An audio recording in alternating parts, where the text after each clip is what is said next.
We all have traumas in life, some worse than others. That's just the reality, right? You got to play the hand that you were dealt. But trying to outrun your pain, it will never work. And actually, it'll make it worse, right? You continue to push it off, push it off, push it off. It just gets bigger and bigger and bigger until you self-destruct.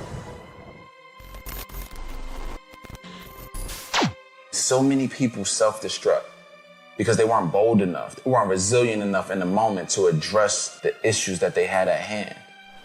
So it became a bigger issue, a bigger challenge, a bigger worry.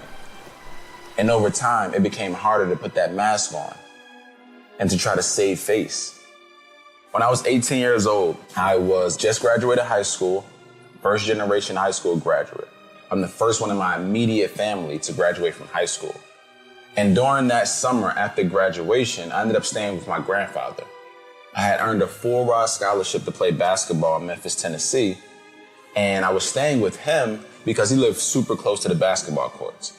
So I can go there, I can train, I can do what I needed to do, right? Sometimes I would be training 3 times a day because that's how focused I was, that's how determined I was. And I remember coming home from the basketball courts one day and I see my grandfather sitting on the couch holding his stomach. And I'm talking about my man looked like he's in a lot of pain. And it was weird because I just always remembered him being so handy, being so active, always looking to help others, right? I never really saw him in pain. I asked my brother who was at the house with him all day, I said, hey, how long has he been like this? He said, man, he's been like this all day long. I said, look, we got to take him to the hospital. We grabbed him up, put him in the car, we shot to the hospital. And I'm flying through red lights because I'm nervous, I'm anxious, I don't know what's going on. So we get him to the hospital, we get him there. A few moments later, the doctor comes from the back. He asks, is this the Evans family? And this is us. He says, Mr. Evans has what we like to call gangrene. And he has this bacterial gangrene infection. And what it's doing is it's eating away at his intestines. And I remember sitting there like, what are you talking about? Like, what do you mean? He said, yeah, he won't make it to the morning. You may want to say your goodbyes. And I remember that would be the last time I would see him with tubes in his mouth. His eyes had this glassy yellow look. It was the craziest thing I've ever seen. And I remember losing him in that moment and something inside of me just breaking. And I wasn't sure what it was. I'm the same kid who was exposed to violence, to drugs, to gangs, to molestation. As a young kid who had all of these traumas built in. And then this one thing just breaks everything. And I remember sitting there, feeling this pain, feeling this hurt, feeling this implosion happen, and not knowing how to express myself. Not even realizing that the years prior, I had built up so much that was never addressed. So many different things that happened that I just purely ignored. Because the community that I grew up in, we didn't talk about our emotions. We didn't talk about how we were feeling. We didn't talk about our mental health. We didn't talk about how to be resilient. It was always swept under the rug. So I pushed so many things down. And when I pushed things down, I picked up a basketball. And that became my safe haven. That became my scapegoat. That became my release. Whenever I was anxious, whenever I was worried, whenever I was stressed, I would go to play basketball, right? And it was a healthy scapegoat. But at the end of the day, it was still a scapegoat. It didn't address the root issues that I was going through. And I went down during these circumstances where my mind was everywhere, where internally I was bleeding, right? Where I was living in this traumatic place, waking up every day anxious, dealing with severe depression. And I would still go down to school. I went down 2 weeks late, got down to Memphis, Tennessee. First time I've ever taken a plane in my life. And I went down there, and the very first day I got down there, I just started to do things that were so far out of my character, drinking, smoking, partying, all of these different things, trying to outrun the pain that I just faced of losing someone that close to me. Because I've experienced loss before, but when it came to my grandfather, someone I was so tight with, someone I thought that would always be here, it just hit me different. And I got down there, and every day, again, battling anxiety, battling depression, trying to outrun the pain, still having no language to how I was feeling, still not addressing my mental health, still not addressing my traumas. And I got 3 months into school. I went to the head coach and told him, Coach, I gotta leave. I can't do it. He said, what do you mean you gotta leave? I was like, I just gotta go. They released me off scholarship. I forfeited it all. I came back home.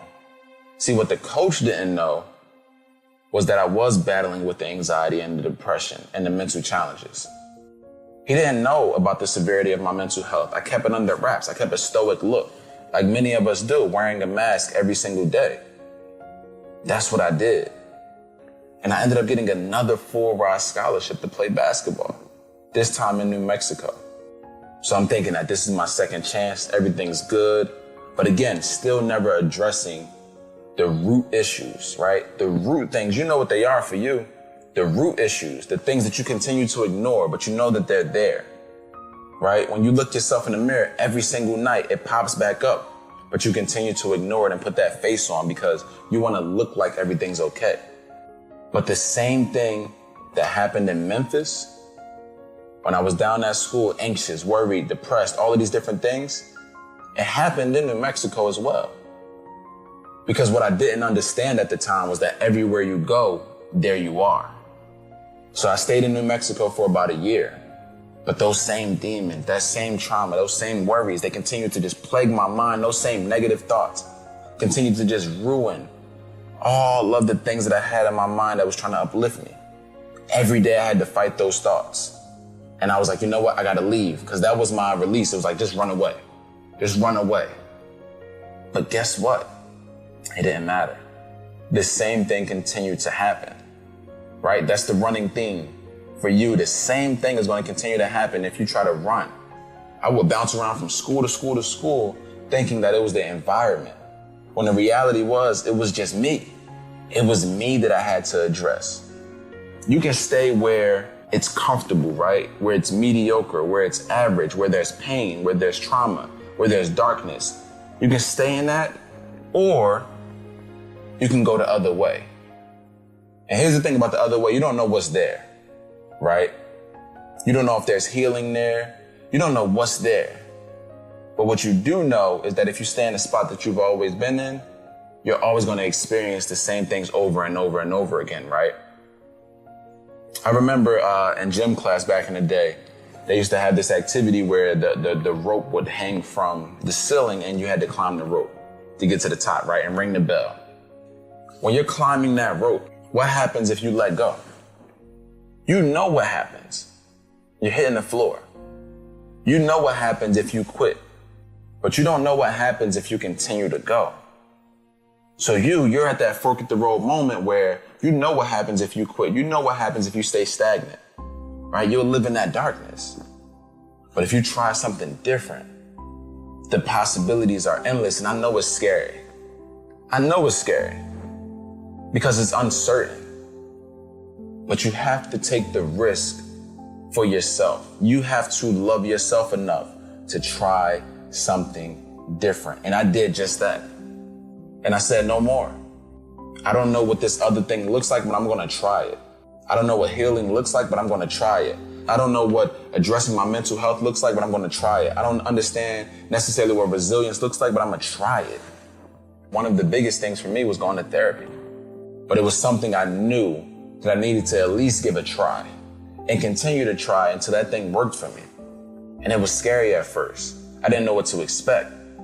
But I went into that thing knowing that I'm not going to quit on this because I need to heal. I need to grow past this pain. I can't stay in this position anymore. My grandfather wouldn't want me to stay in this headspace.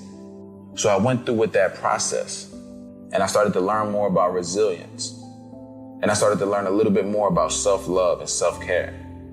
And I started to put these practices into place every single day. But a lot of times we're ashamed.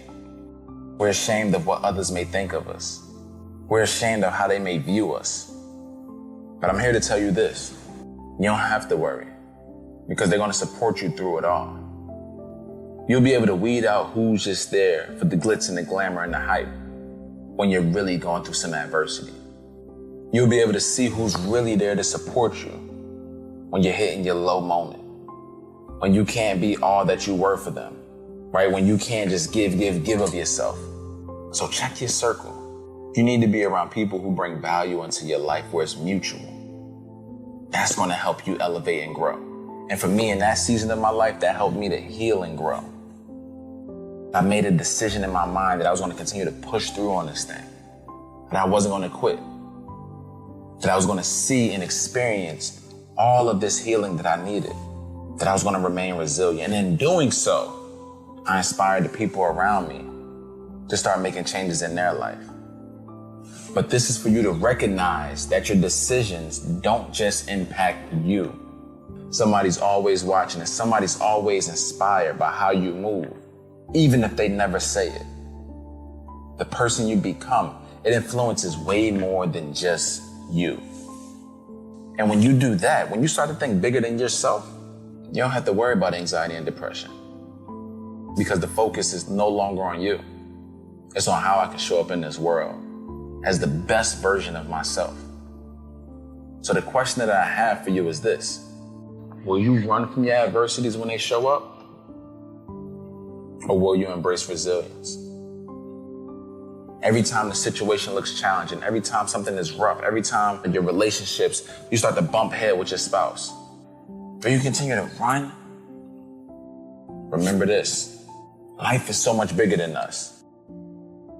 We're all here for a specific purpose. We're all here connected to other individuals who we may or may not meet. And it's up to us to show up as our authentic selves, being bold, being trailblazers. Because whether you want to believe it or not, somebody's always watching, who is waiting on what you are building, and they're waiting on who you are becoming.